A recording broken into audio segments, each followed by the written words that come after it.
नमस्कार, स्वागत है आप सभी का। आपके साथ मैं हूं अपर्णा। वक्त हो गया है उत्तराखंड की खबरों का। 88वें वायुसेना दिवस पर बालाकोट स्ट्राइक के प्रमुख रणनीतिकार में शामिल रहे देहरादून शास्त्रीनगर के ग्रुप कैप्टन यशपाल सिंह नेगी को 2 पदकों से नवाजा गया। जहां बालाकोट स्ट्राइक को लेकर उन्हें YSM यानी युद्ध सेवा मेडल और वायुसेना में उनके उल्लेखनीय कार्य को लेकर उन्हें VSM यानी विशिष्ट सेवा मेडल आज हिंडन गाजियाबाद वायुसेना स्टेशन में वायुसेना दिवस समारोह में वायुसेना प्रमुख air chief marshal Rakesh Kumar Bhadauria ने दिया। उत्तराखंड और देहरादून के लिए ये गौरवान्वित करने वाली खबर है। पहले भी इन्हें वायुसेना मेडल से सम्मानित किया जा चुका है।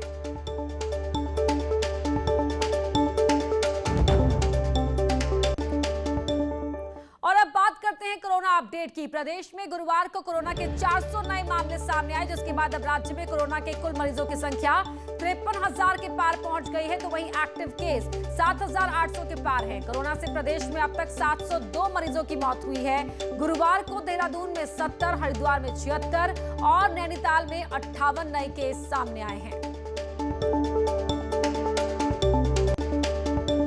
चमोली में लगातार कोरोना संक्रमण के मामले बढ़ते जा रहे हैं। जिले में गुरुवार को 70 नए कोरोना केस सामने आए हैं। तो वहीं कर्णप्रयाग के झिरकोटी गांव में 44 लोग कोरोना संक्रमित मिले। बुधवार को भी इसी गांव के 8 लोग कोरोना पॉजिटिव मिले थे। गांव में कोरोना के मरीजों की संख्या को लेकर स्वास्थ्य विभाग में हड़कंप मच गया। वहीं गांव के और लोगों के सैंपल लेने की बात कही जा रही है। चमोली में अब तक 1,237 लोग कोरोना संक्रमित मिल चुके हैं।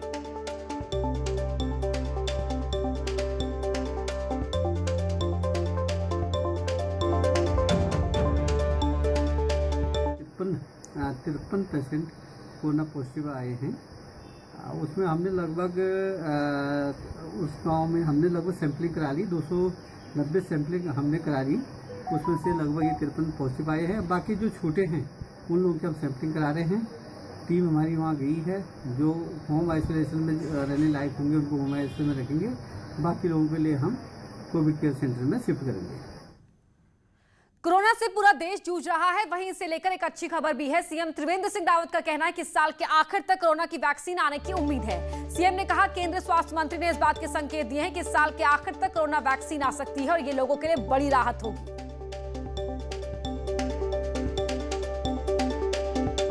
चिकित्सा विज्ञान ने और भारत सरकार के जो हमारे स्वास्थ्य मंत्री हैं डॉक्टर हर्षवर्धन जी ने बड़े स्पष्ट संकेत दिए हैं। इस वर्ष के अंत तक ये वैक्सीन आ जाएगा। कोरोना को लेकर पीएम के जन जागरण अभियान को लेकर मुख्य सचिव ने आदेश जारी किया है और कहा है कि कोरोना पर अफसर और कर्मचारी पीएम की बात मानेंगे और जन जागरण अभियान को लेकर शपथ लेंगे। 9 अक्टूबर को 11 बजे शपथ ली जाएगी। बता दें कि जन जागरण के लिए पीएम मोदी ने आह्वान किया था।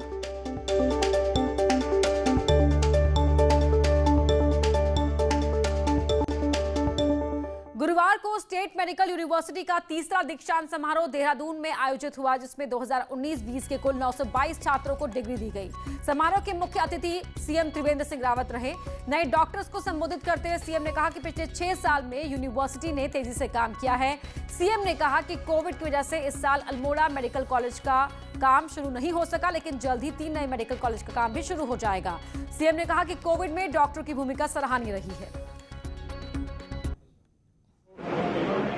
जिन्होंने MD, MS, MBBS से लेकर और नर्सिंग की डिग्रियां आज हासिल की हैं, उनको एक नए जीवन की शुरुआत के लिए मैं बहुत बधाई देता हूं। नैनीताल हाईकोर्ट ने सरकार से राज्य के सभी अस्पताल और हेल्थ सेंटरों पर 34 बिंदुओं पर रिपोर्ट मांगी है। कोर्ट ने यह भी पूछा कि राज्य के अस्पतालों की क्या दशा है, उनमें कितने डॉक्टर हैं, कितने डॉक्टरों की कमी है। हाईकोर्ट ने यह भी पूछा कि राज्य में कितने ब्लड बैंक हैं और क्या सुविधाएं इन अस्पतालों में हैं। दवा, बिजली, पानी की क्या व्यवस्था है। कोर्ट ने 4 हफ्तों में पूरी रिपोर्ट दाखिल करने का आदेश दिया है। कोर्ट 10 नवंबर को उस मामले की सुनवाई करेगा। कोर्ट में टिहरी के अस्पतालों को लेकर एक जनहित याचिका दी गई थी, जिसके बाद हाईकोर्ट ने पूरे राज्य के अस्पतालों पर जवाब मांगा है। अब माननीय उच्च न्यायालय ने 4 सप्ताह के भीतर राज्य सरकार से कहा है कि 13 के 13 जिलों में सभी के सभी प्राथमिक स्वास्थ्य केंद्र, सामुदायिक स्वास्थ्य केंद्र और जिला अस्पतालों में ये क्वेश्चनर भेजा जाए। उनसे इन 34 बिंदुओं पर जो है सूचना इकट्ठी की जाए। उत्तराखंड में मैन एनिमल कॉन्फ्लिक्ट एक बड़ी समस्या है। वन बहुल उत्तराखंड में बड़ी तादाद में मैन एनिमल कॉन्फ्लिक्ट घटनाएं होती रहती हैं, जिसमें जंगली जानवर भी मारे जाते हैं तो दर्जनों लोगों को अपनी जान से हाथ भी धोना पड़ता है। वन विभाग ने इन घटनाओं को कम करने के लिए गुरुवार को टोल फ्री नंबर 1926 जारी किया। सीएम आवास में आयोजित एक कार्यक्रम में सीएम रावत ने टोल फ्री नंबर को लॉन्च किया। नंबर 24 घंटे काम करेगा।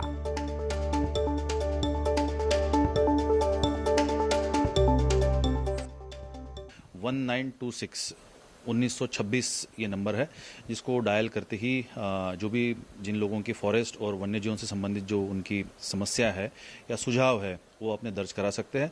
उसी क्रम में वो संबंधित जिस प्रभाग से संबंधित होगा, जिस रेंज से संबंधित होगा, उन प्रभागीय वनाधिकारियों को उस समस्या से या सुझाव से अवगत करा दिया जाएगा।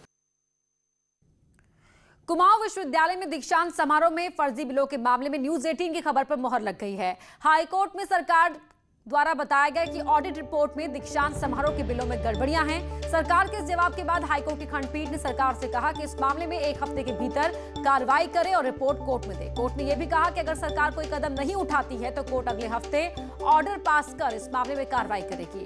न्यूज 18 ने कुमाऊं विश्वविद्यालय में दीक्षांत समारोह के दौरान फर्जी बिलों के मामले को उठाया था, जिसके बाद हाईकोर्ट में याचिका दाखिल हुई थी। के परिप्रेक्ष्य में जो आज हाईकोर्ट माननीय उच्च न्यायालय ने जो आदेश दिया है सरकार को, हम उस आदेश का से पूर्ण रूप से संतुष्ट हैं। और मेरा ये भी कहना है कि इस आदेश के अनुरूप उत्तराखंड सरकार सख्त से सख्त कार्रवाई यूनिवर्सिटी के जो भी उच्च अधिकारी हैं उनके खिलाफ करे। शुक्रवार से उत्तराखंड में 4 धाम यात्रा हेली सर्विसेज का लाभ ले पाएंगे। कोविड के चलते रुकी हेलीकॉप्टर सेवाएं अब केदारनाथ धाम के लिए शुक्रवार सुबह 6 बजे से शुरू हो जाएंगी। केदार घाटी में 9 ऑपरेटर्स 18 हेलीकॉप्टर से केदारनाथ यात्रा संपन्न करवाएगा। इसके लिए गुरुवार को डीजीसीए की टीम ने हेलीपैड्स का निरीक्षण किया। वहीं हेली सेवा के लिए ऑनलाइन के अलावा ऑफलाइन से भी टिकट लिए जा सकते हैं, जो GMVN उपलब्ध करवाएगा। सेवाएं नहीं चल रही थी तो कल से यानी 9 तारीख से हम हेली सेवाएं शुरू कर रहे हैं। इस संबंध में सारी तैयारियां पूर्ण हो गई हैं और केदारनाथ हेलीपैड भी तैयार किया जा चुका है। मंदाकिनी वैली में 9 हेलीपैड हैं, जिसमें कल से 8 ऑपरेटर अपनी सेवाएं देना शुरू करेंगे। चीन और नेपाल के साथ जारी तनातनी के बीच अब भारत भी बॉर्डर इलाकों की ओर ध्यान दे रहा है। खासकर पिथौरागढ़ के बॉर्डर इलाकों में आजादी के 70 दशक बाद भी जरूरी सुविधाएं लोगों को नहीं मिल पाई हैं, लेकिन अब बॉर्डर पर जबरदस्त हलचल है।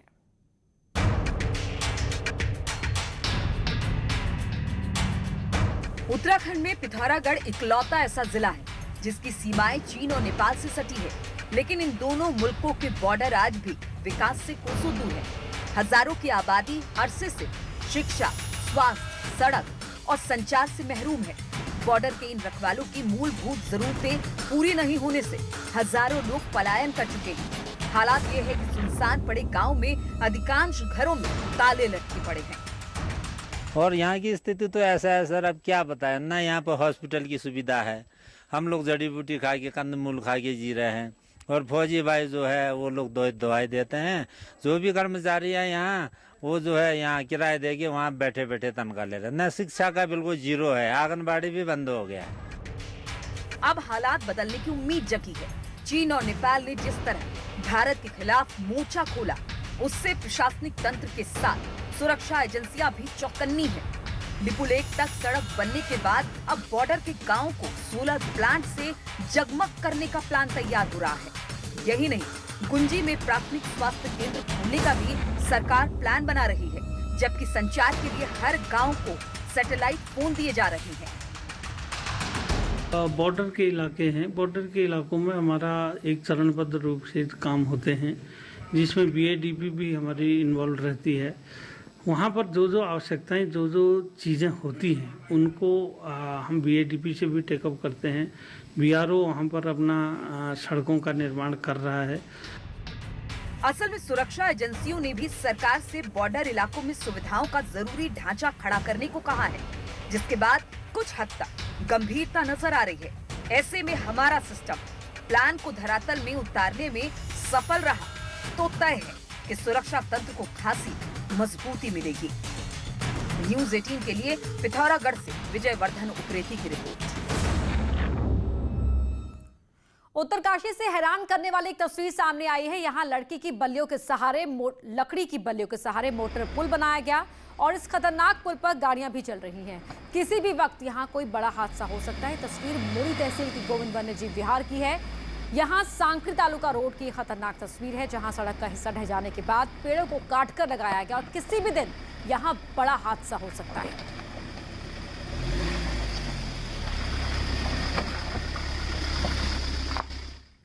पिथौरागढ़ की लाइफलाइन कहे जाने वाला पिथौरागढ़ घाट नेशनल हाईवे 10 अक्टूबर से बंद रहेगा। फिलहाल प्रशासन ने एनएच को 16 अक्टूबर तक निर्धारित समय में बंद रखने की परमिशन दी है।